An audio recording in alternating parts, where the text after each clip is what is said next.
Come in, come in. Sit down, please. Take a seat, and let me tell you a tale called Santera of Xander. Written in the black crypts of Zur, this is sure to send your spine tingling in a weary adventure of our thieves and necromancers. Please sit, get cozy. It is midnight after all. And so we begin. Santera of Xander by Eric, the Divine Bard. Me. I, Santera of Xander, write this with my left hand, for my right was taken in the mountains of Zur, lost not to a blade, but to a choice. This is the tale of my friend Akar of Death's Marsh, and our doomed pursuit of the horn of the Black Sovereign, a relic cradled by the mad Zurites, thralls to their vices and bloodlust. Legends tell that it grants whatever the wielder wishes. The only limit is one's imagination. My words are etched in the juice of the Valatian palm, black as soot when fresh, turning blood red beneath the desert sun. The parchment is stolen Zurite stock, stitched from their victims' skin, hair, and teeth. This serves as a warning to all adventurers who might hear of some lowly legend regarding the lost treasures of Zur and feel tempted to delve where they shouldn't. The horn lies sealed, though it whispers. I hear it sometimes, a rustle in the trees with no wind, a cry of an abandoned child in the dark. I see visions of the Black Temple, the great arachnid within, feasting on the corpses of the fallen.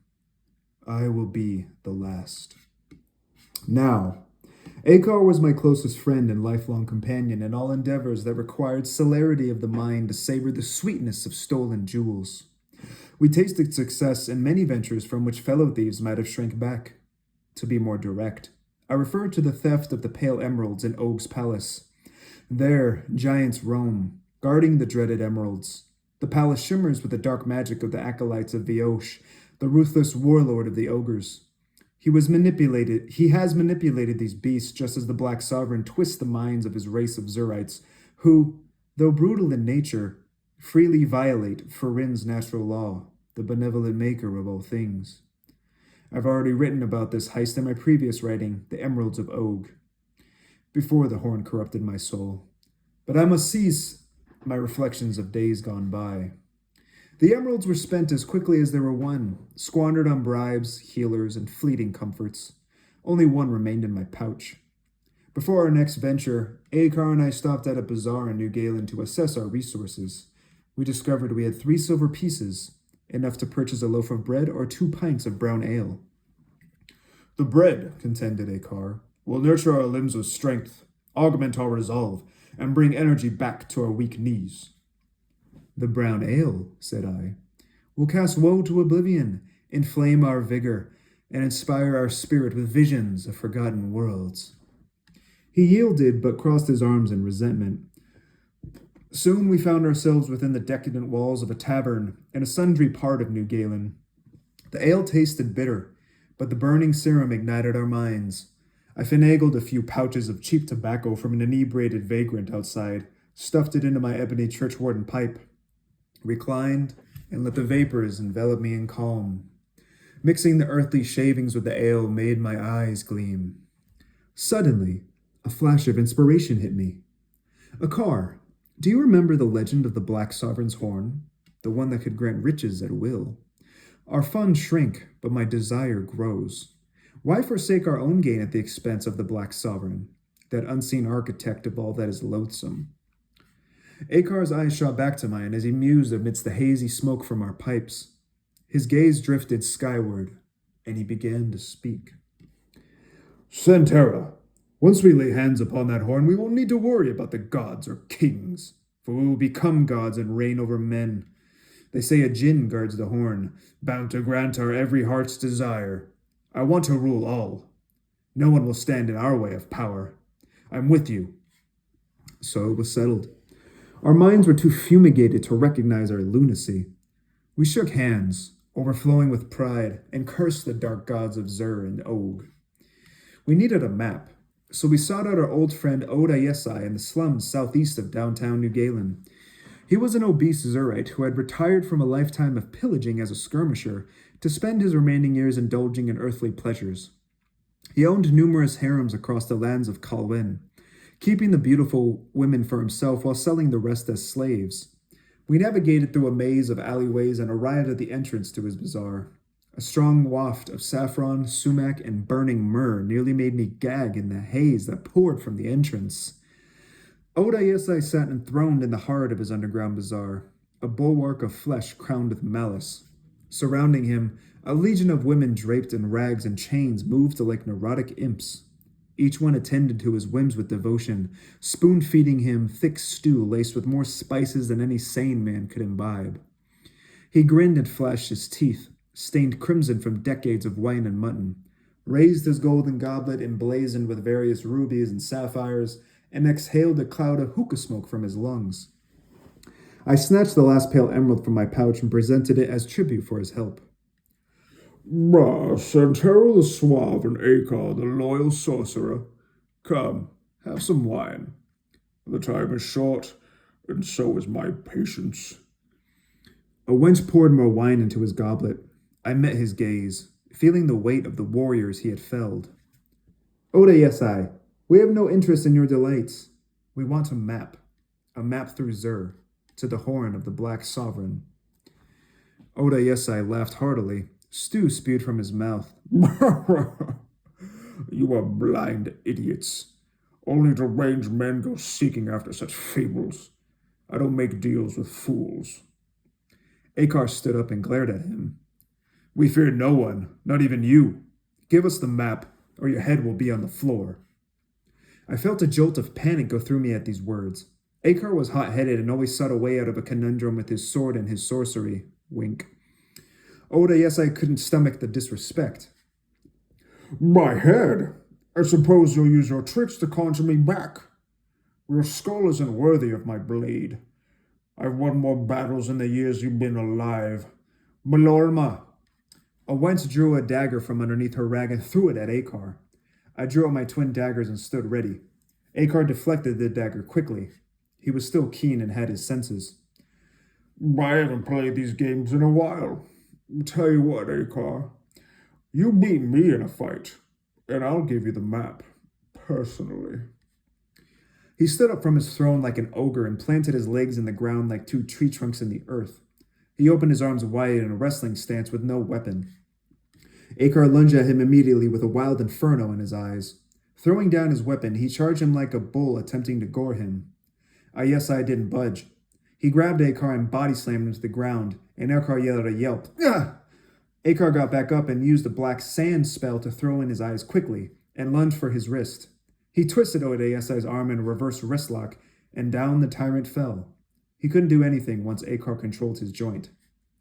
Right, rough. Malorma, fetch me the map, quickly. Akar held his wrist until he saw a wench scurry behind his throne. Grabbed a crumpled, cracked wad of paper and she grabbed a cracked wad of paper and revealed it. She brought it to us, her face empty and sullen. Akar released his death grip. It took almost 20 minutes for Oda Yesai even to stand back up. A wench scurried behind his throne and cowered in fear. That map will get you to a shrine where the horn is kept. And don't forget to grab what you need from the bazaar. You can spend your last coin before you die. He burbled in his throat and heaved a massive piece of mutton to his mouth. I gave thanks only to flatter. Akar and I scurried through the bazaar, grabbing bread, herbal salves, and spiced wine. Oh, if only we had known our lust would lead us to oblivion. I would have plunged my dagger into Oda Yesai and died. Alas, I have only so much juice to write with. Even now, the horn calls me, if I rest too long, back to the black shrine in the depths of the earth. That which is eternal cannot die. In decay, only the horn can pry. Let's move quickly. Zur's lands are filled with vast plains and towering crags that rise taller than the great sapling of New Galen. The mountains are blacker than pitch, belching noxious fumes and green, asphyxiating gases. The roads are rough, jagged black rock interspersed with ruined shrines. We headed to Ayan Gul, a river 3 days' ride south of New Galen. Once crossed, it's only a short trek into Zur, though filthy creatures reside there. Our kind can make headway to the outskirts. No Zurite suspects a thief or a necromancer of waging war against them. The ferryman we bribed to take us across the river whispered of Bastion Keep, the vast fortress encased in steel, a magnificence of militant power, and the only defense against the darkness of Zur. As we trekked through the desolate landscape, the hordes left us undisturbed. However, we occasionally had to display the marks we bore as thieves. For Rin the Maker curses men like us, and thus we belong to no land, home, or people, roaming freely. This mark was branded on my right palm by my master, a large gold coin symbolizing my true heart's desire. Akar bore the mark of his trade, a shambling corpse wielding a scroll. Knowing we were friends of the dark arts, though not the darkest, we were generally left alone. We acquired anything we desired along the way, coins, flasks, and bones for Akar's rituals. We slept through the night while Akar raised a dead canine to keep watch. Its lidless eyes glowed red near our fire. As we slept, I heard Akar mumble, dreaming in his sleep. There cannot be two gods, only one. I will rule all. Dominion. I trusted him more than anyone, but began to grow concerned about his lust for control over all things, including me. We quickly had breakfast before resuming our wayfaring. At long last, we came upon an ancient, long-abandoned road in the afternoon, leading east toward the Tartullian Mountains. It felt as though all of Kalwen stood still, while the silence surrounding us lingering for centuries. Glinting shards of obsidian reflected the scant sunlight. No creatures were in sight, but occasionally an unnameable pale-eyed thing would scurry across the road. Eventually, the map guided us to a massive cavern, half the size of the mountain. I rummaged through my pack for the last of our bread and wine. I drank the wine while Akar ate the bread, lit a torch, and followed me inside. Only a few steps into this void, we came across a staircase. We could see only the first 5 steps. How they rose upward, I did not know, for darkness enveloped us. As we stepped forward, more appeared, but no structure lay beneath the steps, as if they floated in space or were supported by some sorcery. They led to a large square door shrouded in gray mist. Soon, my friend, I said, we will rule all of Kalwen together as gods. No more meaningless lives, scraping the dust for food and drink. Only if we get past the djinn, said Akar. You speak first. I'll have your back, my brother. Recalling his dream from earlier, I quickly rejoined. No, brother, you go first. Your limbs are as strong as steel from the bread. If there's any obstacle behind that door, your strength will overcome it. I see now that Akar was wittier than he let on, for he countered. The djinn is present. The only way to defeat a djinn is with words, not physical strength. You're the poet here. Go ahead. I'll be right behind you. I had very few options now. If I said anything different, he might suspect that I had overheard his dream. Very well, I'll go, but stay close to me. I stepped into the mist. Suddenly, I was facing it. The horn. It was the size of a ram's horn, the centerpiece of an ornate shrine littered with shrunken heads and black vegetation pulsating on the ground like throbbing veins. I could see nothing else in the darkness but the shrine. Around me, I heard the scurrying of desert spiders, and I knew the presence of the Black Sovereign was there, peering at me through these abominations. Dread overtook me. My hands clutched my chest, and I wanted nothing more than to escape. Before I could move, a loud explosion erupted from the horn. Volcanic smoke poured out, and it began to engulf the whole room. The smoke didn't cause me to choke, nor did it have any smell. As it swirled around me, it coalesced into something resembling a very tall man wearing a long black robe inscribed with the secret language of Zur. Chains were wrapped around his wrists, and in the hood of the robe was a face that shifted, transforming into a man and then a woman, the djinn. It spoke, its voice altering from that of a man to a woman as the shifting faces took form. Ah, another man whose desire overpowers his wisdom. I trembled in fear, but I knew the legends. This creature couldn't kill anyone, not unless I wished it to. It answered to the horn, not to itself. My desire has brought me this far. You answer to me. What are your terms? The djinn glided along the ground as he moved and spoke. That which is eternal cannot die. In decay, only the horn may pry. A little thief plays God with a being he can't understand. Spare me, worm. Or should I say, worms. With that, the djinn mumbled something beneath its breath, and Akar emerged from the darkness behind me. His eyes shone with fear. The djinn began to press us. The terms are simple. You offer the horn blood, and I grant your desire. Anything you want. Akar whispered under his breath. Anything? You ask for anything, and I must grant it. A visit to the Black Sovereign's throne. Slaves who are eager to please. I feed on longing, and am bound to answer to your heart. The gods are watching, mortals. Don't hesitate. I broke in shouting in desperation. Akar, don't listen. We need... He cut me off. There can only be one god. Akar lunged at the horn and gripped it in his palms. Yes, become a god. Blood for dominion. Isn't that what you want? To rule all? Genie, grant me my heart's desire. I want to be a god. Absolute dominion. I offer my whole body as a sacrifice to the Black Sovereign. As you wish. And I watched my only friend become a god. He screamed, not in agony, but in ecstasy. His body took the form of a star, and the light was so blinding that I had to shield my eyes.